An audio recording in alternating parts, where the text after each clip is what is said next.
Welcome to another episode of Terry's Notes, and today we are going to be looking at the June 2015 paper, question 4. Alright, so we have a table and they basically want us to plot the function y is equal to x squared minus 2x minus 3. Okay, and they started the table for us. So we have the x values starting from minus 2 going straight up to 4, and we have the y values, right? Now the x values, this represents the domain of the function, and this represents the range of the function, right? So we need to work out for this one, we have the x value but not the y value, and we also have to work out for this one. So we know the equation is given by y is equal to x squared minus 2x minus 3. So all we need to do, in the case of minus 1, we need to plug it into the equation. So it'll be minus 1 squared minus 2 by minus 1 minus 3. Minus 1 squared will give us 1. Minus 2 by minus 1 will give us plus 2 minus 3, and this will give us 0. Okay, so this here will be 0, and then we need to work out y when x equals 3.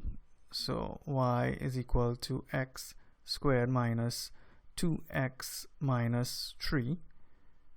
So this will be 3 squared minus 2 by 3 minus 3. So 3 3s are 9 minus 6 minus 3. So 9 minus 6 is 3, and 3 minus 3 is 0. Right? So your two values are 0 and 0. Okay? So now the next part, they said on the graph paper provided, plot the graph using a scale of 2 cm for 1 unit on the x-axis and 1 cm to represent 1 unit on the y-axis. Right? And then we have to draw a smooth curve passing through the points. So what I've done here, I've drawn the graph. So we have our y-axis is here, right? And this is our x-axis. And this is a smooth curve that passes through all the points. So in terms of plotting, the first point would have been minus 2, 5, right? So at minus 2, this point here represents minus 2, 5, right? Because this is minus 2 and this is 5. Then second point will be minus 1, 0. So we have minus 1, 0. That's this point here. The next point is 0 minus 3. That's this point here. And then 1 minus 4. That's here. And then 2 minus 3. That's this point. And then 3, 0. And then 4, 5. Right? So you would have plotted the points like this and then draw a smooth curve through the points. So this is what we call a quadratic function, right? And this quadratic function has a minimum value. So when you have a quadratic that looks like this, it has a minimum value. And if it looks like this, it's going to have a maximum value, right? So let's look at the questions they're asking about this now. They said complete the following sentences using the information from your graph. The values of x when 2x squared minus 2x minus 3 is equal to 0. Okay, so whenever they ask you, now remember the function was y is equal to x squared minus 2x minus 3, right? And what they're asking us is, what are the values when x squared minus 2x minus 3 is equal to 0? Now what the x-axis is also the line y is equal to 0, right? So what they are saying is that what are the coordinates of x when your curve cuts the x-axis or the line y is equal to 0. That is what this statement here is saying, right? So the graph cuts the x-axis at -1, 0. So it's -1, and it also cuts at 3, right? And they said the minimum value of x squared minus 2x minus 3. So if you look at this graph here, we know that it has a minimum value. The minimum value is really this point here. This point is the minimum value.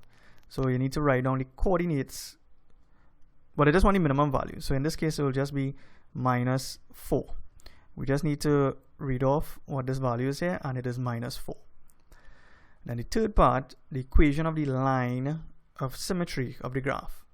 Now, if you have a quadratic graph, the graph usually has a line of symmetry. Now, this dashed line that I'm drawing here represents the axis of symmetry, right? And the axis of symmetry coincides with the minimum or the maximum point on your graph. In this case, this is a minimum point. So therefore, we have to draw a vertical line at the minimum point. And it is a vertical line. So what is the equation of this line? The equation of this line will be x is equal to 1, right? So the axis of symmetry is x is equal to 1. Now let me just show you some things here about graphs in general. If we have y and we have x, right? This is our origin. The x-axis is the line y is equal to 0. And the y-axis is the line x is equal to 0, right? If we have a line here, we can say this could possibly be x equal 1. If we have another line here, this could be x equal to 2. If we have a line here, this could be x is equal to -1. So when we have a vertical line, the equation of the vertical line is just x equals something. If we had a horizontal line, then this can be y is equal to 1, right? So when you have a horizontal line, the equation of the line is y is equal to something. Okay? So that is it for question 4.